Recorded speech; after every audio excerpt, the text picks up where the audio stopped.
Bonjour à tous. Au début de la paracha d'Yitro, Moshe Rabbeinu est très occupé. Du matin au soir, il est assis pour trancher les différents litiges qu'il peut y avoir entre les personnes du peuple d'Israël et pour répondre à toutes leurs questions concernant l'application de la halacha, de la loi juive.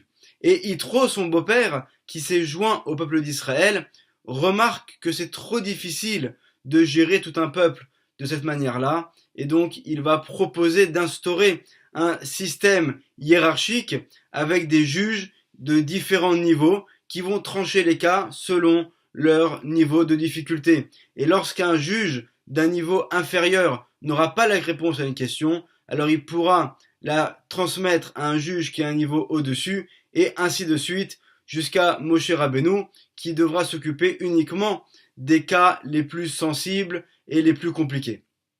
Et la question que pose le Ben Ish Chai, c'est quel est le problème? Alors on comprend bien que d'un point de vue pratique, il faut qu'il y ait un système comme ça avec différents juges de différents niveaux.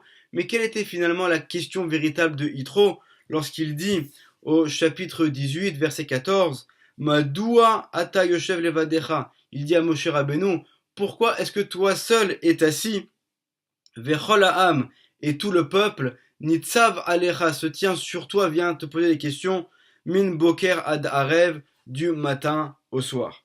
Et pour répondre un petit peu à cette question et comprendre quelle a été la grandeur de Moshe Rabbeinu, on va rapporter une histoire sur le roi Shlomo Améler, sur le roi Salomon.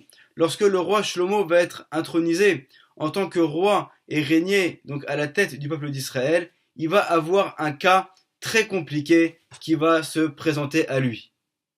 Cela nous est raconté dans le livre de Melachim Aleph, le premier tome du livre des rois, à partir du verset numéro 16, où on va avoir deux femmes, le texte nous dit que ce sont deux prostituées, qui vont se présenter devant le roi Shlomo. En fait, ces deux femmes ont accouché à 3 jours d'intervalle. Chacune d'elles a eu un garçon. Et voilà qu'au bout d'un certain moment, un des enfants va être, Dieu nous en préserve, retrouvé décédé dans le lit dans lequel elle dormait. Toutes les deux se trouvent dans la même maison. Il n'y a personne d'autre à part elles dans la maison. Et elles vont donc toutes les deux revendiquer l'enfant qui est resté vivant comme étant leur fils. Et voilà qu'elles se présentent devant le roi Shlomo et il va y avoir un dialogue entre elles. C'est au verset numéro 22. Vatomer Aisha Acheret. Donc voilà que l'une des femmes va dire Lo, donc elle n'est pas d'accord avec ce qu'elle dit la précédente, qui bénit Achai, parce que mon fils est vivant, ou Vener Amet, et le fils de l'autre est décédé. Vezot Omeret, et la deuxième elle dit la même chose, mais elle formule différemment sa phrase. Lo, donc elle n'est pas d'accord non plus, qui Bener Amet, elle lui dit parce que son fils à elle, donc à la seconde, est décédé, ou béni Echai, et mon fils à moi est vivant, Vateda Berna Lifne Ameler, et donc elles vont avoir ce dialogue devant le roi Shlomo. Et les commentateurs nous disent que déjà, rien qu'en analysant les paroles qui sont sorties de la bouche de ces deux femmes, on aurait pu comprendre qui était la véritable mère de cet enfant. Parce qu'en fait, la première, qu'est-ce qu'elle va dire? Elle dit qui bénit Achai ou Bener Amet. Elle commence par dire mon fils est vivant. Et donc, en fait, elle commence sa phrase par la vérité. Et par ce qui est le plus important pour elle, c'est de dire que cet enfant-là, donc c'est bien son fils et qu'il est vivant. Tandis que l'autre, elle va commencer sa phrase par ce qui est le plus important pour elle, c'est-à-dire elle va commencer par son mensonge en disant que le fils de la seconde est décédé. Il s'agit en fait d'un mensonge. Et lorsqu'elle dit donc que son fils à elle est vivant, là aussi c'est un mensonge. Et donc elle va commencer sa phrase par ce qui est pour elle l'essentiel, c'est de faire passer l'argument qui veut dire que le fils de l'autre est décédé, et donc alors qu'il s'agit en fait d'un mensonge. Donc en analysant les paroles de ces deux femmes, ça aurait suffi pour pouvoir trancher le cas. Et d'ailleurs, au verset suivant, le roi Shlomo va répéter les paroles de ces femmes. Vayomer Ameler, le roi va dire, donc c'est le roi Shlomo, Zot Omeret, donc voici que l'une dit, Zebeni Achai, donc cet enfant-là, c'est mon fils qui est vivant, ou Vener Amet, et elle affirme que l'enfant de l'autre est décédé. Donc c'est la véritable mère en fait de cet enfant.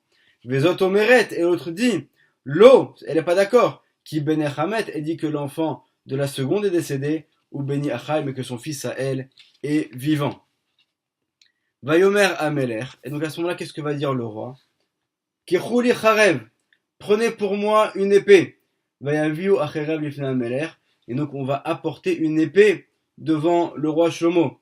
Vayomer Ameler, le roi Shlomo va ordonner.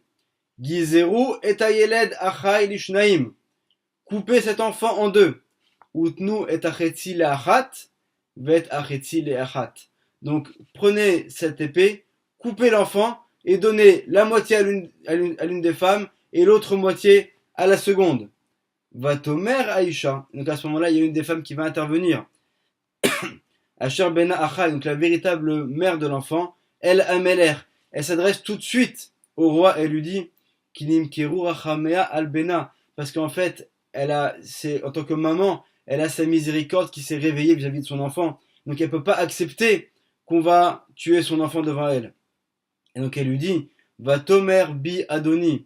Donc elle dit de grâce mon maître, Tenu la et ayalud achai. Donc s'il vous plaît, donnez cet enfant vivant à donc la seconde femme. Ve'amet al tamiteu. Et surtout ne le tuez pas. C'est-à-dire que finalement, comme elle est la mère authentique de cet enfant, elle est d'accord finalement que cet enfant ne reste pas avec elle, mais l'essentiel pour elle, c'est qu'il reste vivant. Vezot omeret. Par contre, qu'est-ce que va dire la seconde? Elle a un autre discours. Gamli, gamlar, loye, gezoru. Elle dit non. Donc celle qui est la véritable mère, elle est d'accord, elle préfère qu'on ne tue pas cet enfant. Et elle préfère qu'il grandisse chez la seconde femme.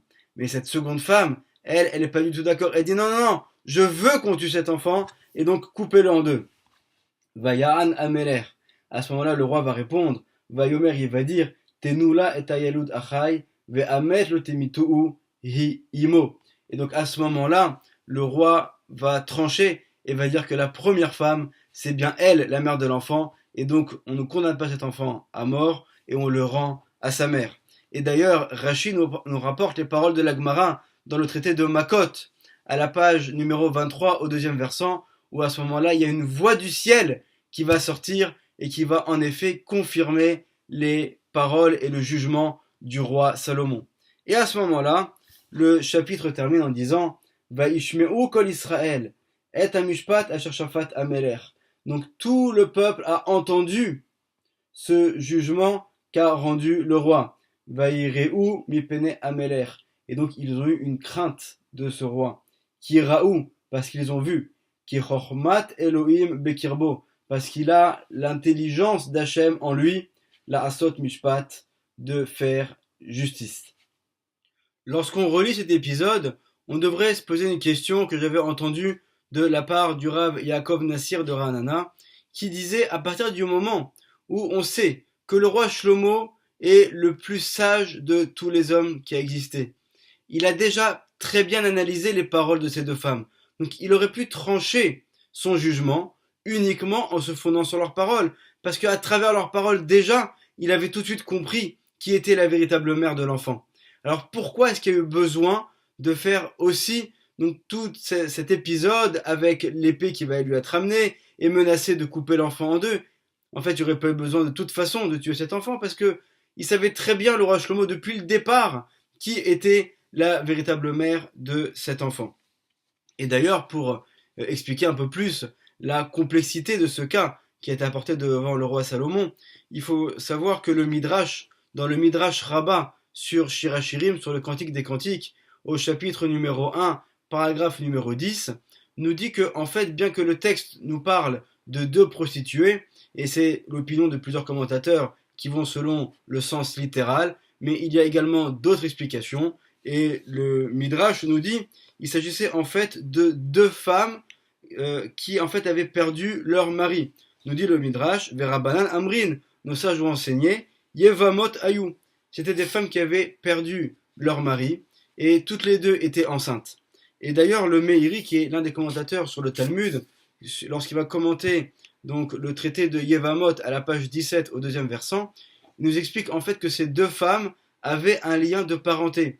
En fait, il s'agissait d'une belle-mère et de sa belle-fille. Et Dieu nous en préserve, les maris de toutes les deux étaient décédés, les deux femmes étaient enceintes, elles ont donc accouché toutes les deux, et voilà que l'enfant de la belle-fille est décédé.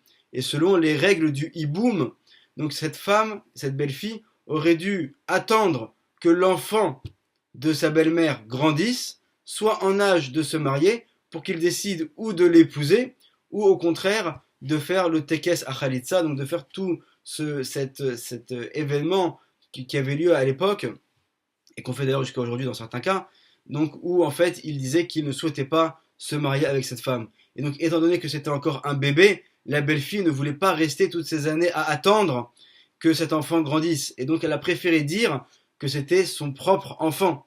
Et c'est la raison pour laquelle, lorsque le roi Shlomo va proposer de couper cet enfant en deux, elle ne s'y oppose pas. Elle est d'accord qu'on le coupe en deux parce que finalement, s'il meurt, elle sera libérée et elle pourra se marier avec qui elle veut.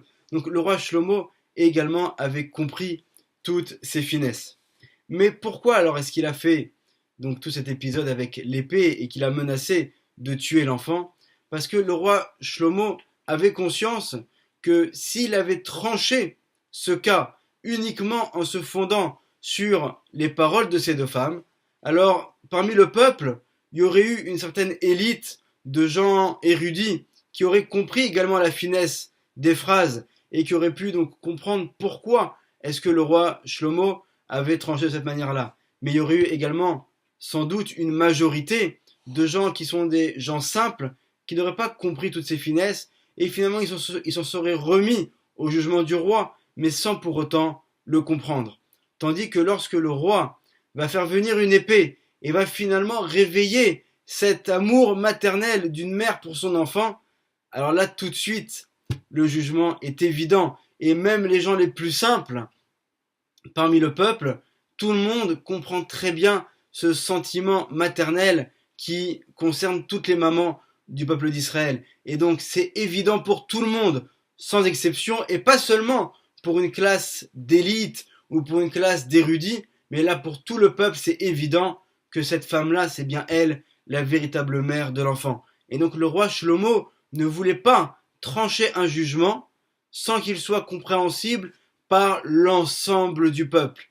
Et c'est en cela que le roi Shlomo va être d'une grandeur sans pareil. C'est que le roi Shlomo est connu pour sa sagesse inégalable, c'est vrai.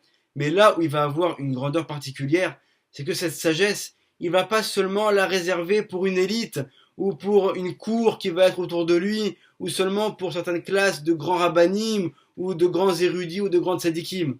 Le roi Shlomo, il va transmettre sa sagesse à l'ensemble du peuple et il va agir de telle sorte à ce que ses jugements et cette sagesse, ils puissent la faire descendre et la faire comprendre par tout le monde. Et donc c'est vrai que lorsqu'on relit cet épisode dans le texte des prophètes, alors c'est sûr que les gens qui ont une certaine finesse d'esprit, ils vont comprendre tout de suite de manière instinctive, selon le dialogue entre ces deux femmes, qui est la mère véritable. Mais tout le monde aura bien compris, avec la deuxième partie du texte, même les enfants pourront le comprendre, que la mère, c'est celle qui va aller et qui va défendre son enfant et faire en sorte que son enfant ne soit pas tué. Donc grâce à cela, on voit la grandeur du roi Shlomo, qui avait comme particularité non seulement d'avoir une grande sagesse, mais aussi de savoir la transmettre. Et c'est pour cela que cet épisode se termine avec le verset qui dit Vaishme'u kol Israël. Tout le peuple d'Israël a entendu et Amishpat Asher Shafat Amelech, le jugement qu'avait rendu le roi Shlomo. Pourquoi? Parce que c'est bien ici tout le peuple sans exception. C'est toutes les différentes catégories du peuple qui ont entendu et qui ont compris donc pourquoi est-ce que le roi Shlomo avait tranché de cette manière-là. Et cette même grandeur qu'on a donc chez le roi Shlomo, on va la retrouver en fait chez tous les grands dirigeants du peuple d'Israël. Et bien qu'on a affaire à des dirigeants qui s'occupent de choses à des niveaux extrêmement élevés, malgré tout, ils ont cette grandeur de savoir s'adresser à chaque personne du peuple, quel que soit son niveau. On retrouve également cela dans le cas de Yosef. Lorsque Yosef va venir et interpréter le rêve de Paro et expliquer donc qu'il va y avoir 7 années d'abondance suivies par 7 années de famine, bien que dans la réalité il y aura seulement 2 années de famine et pas 7, mais selon le rêve c'était 7 années d'abondance et 7 années de famine. À ce moment-là, qu'est-ce que va lui dire Paro? En navon lechacham kamocha, personne n'est aussi intelligent que toi. Donc tout de suite, qu'est-ce que fait Paro, le pharaon? Il met Yosef comme vice-pharaon pour gérer donc tout ce flux d'abondance qu'il va y avoir et prévoir donc des entrepôts pour donc stocker la nourriture pendant les années d'abondance, pour en avoir également durant les années de famine. Mais a priori, on aurait du mal à comprendre en quoi est-ce que Yosef en particulier correspond à cette fonction. Pourquoi est-ce que tout simplement Paro n'a pas choisi quelqu'un qui serait très fort dans la logistique, qui saurait gérer donc des entrepôts, des marchandises, des stocks, etc. Prévoir, donc faire tout un plan sur plusieurs années, en prévoyant donc telle quantité de stockage au cours des années d'abondance, pour prévoir ensuite pour les années de famine, et ainsi de suite.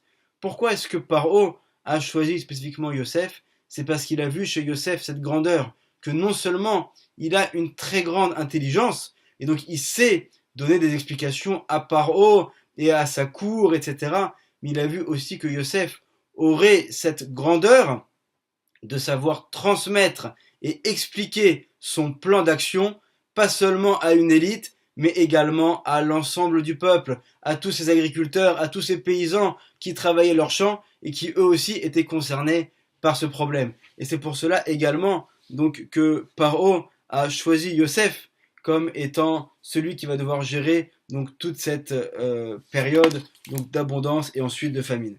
On voit également cette grandeur chez Moshe Rabbeinu. Et donc là, on en revient au verset de notre paracha, où en fait, Yitro, selon ce que nous dit ici le Ben Ishraï, n'est pas étonné par le fait que Moshe Rabbeinu est assis du matin au soir à trancher des cas. Parce que Moshe Rabbeinu, il reçoit la Torah directement de la bouche d'Akadosh Baruch Hu. C'est le plus grand de tous les prophètes. Il est en connexion directe, constante avec Hachem. Donc c'est évident que c'est son rôle du matin au soir d'être assis et de trancher les questions du peuple. C'est ce que font et ce qu'on fait dans toutes les générations, tous les grands rabbinim des générations, qui sont assis du matin au soir à étudier et à trancher les différentes questions qui leur sont apportées par l'ensemble du peuple. Jusqu'à aujourd'hui, on peut voir dans notre génération, on peut voir dans toutes les générations, que les grands du peuple d'Israël n'ont jamais fermé leurs portes uniquement à certaines catégories ou à certains rabbinim. Au contraire, on voit que dans toutes les générations,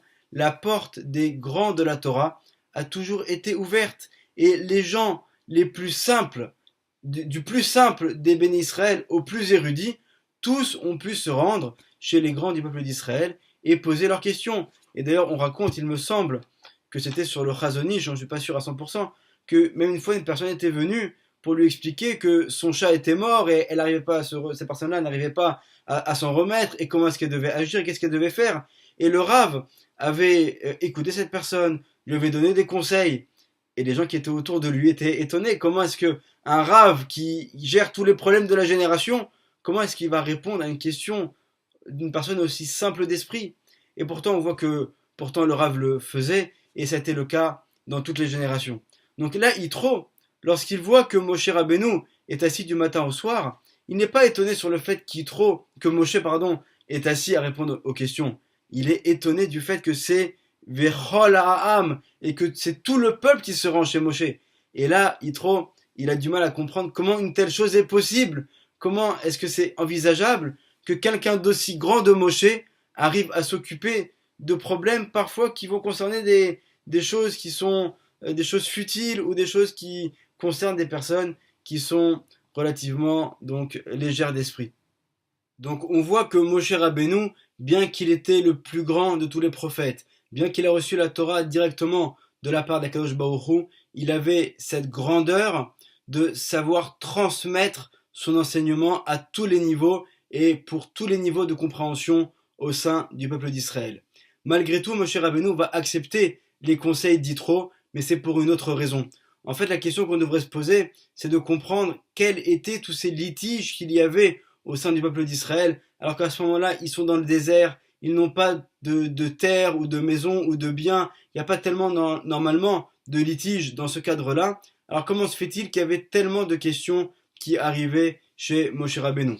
Et la réponse nous est rapportée par Rabbi Chaim Vital, l'élève du Harizal, dans le Sefer Alikutim, où en fait il nous explique que la génération qui est sortie d'Égypte est en fait la réincarnation et possède en elle des étincelles de Neshama, d'âme, de la génération qui a vécu à Sédom et Amora, dans ces deux villes où il n'y avait aucune justice, ou même ce qui était la loi, c'était tout le contraire de la justice. Et donc en fait, le peuple d'Israël, lorsqu'ils viennent se présenter devant Moshe Rabbeinu, c'est parce qu'ils veulent réparer les fautes qu'ils ont fait dans leur Gilgulim précédent, dans leur précédente réincarnation. Et donc, ce que va conseiller Yitro, c'est qu'au lieu que Moshe soit celui qui fasse donc tous ces jugements pour tout le monde, alors au contraire qu'il multiplie les juges de manière à accélérer cette réparation. Ça, c'est une première explication. L'autre explication est également de dire que du fait que dans la ville de Sodome et Amora, il y avait là-bas des juges, mais qui tranchaient à l'inverse des lois élémentaires de la morale, alors également ceux qui vont être des juges au sein du peuple d'Israël, ils vont réinstaurer la loi selon la Torah, et donc ça va être une réparation par rapport à tous ces jugements qui avaient été faits à cette époque-là. Donc on voit qu'il s'agit en fait donc de réparations spirituelles à un très haut niveau qui sont faites à ce moment-là dans le désert, et c'est fait justement à ce moment-là, au moment de la réception du don de la Torah, pour nous donner tous ces enseignements-là. On voit également donc cette grandeur de Moshe Rabbeinu, et ça doit être également pour nous un enseignement, de savoir comment transmettre le savoir qu'on a à l'ensemble des personnes qui nous entourent. Et chacun, au niveau de sa famille, au niveau de ses amis, comment est-ce qu'il doit faire pour trouver les mots qui sont adaptés à la compréhension de chacun. Et grâce à cela, nous pourrons répandre la Torah autour de nous et accélérer nous aussi la réparation comme ça a été fait à cette époque-là et faire venir le Mashiach. Bimera, Bi'amenu, Berachamim. Amen, Ve Amen. Shabbat Shalom.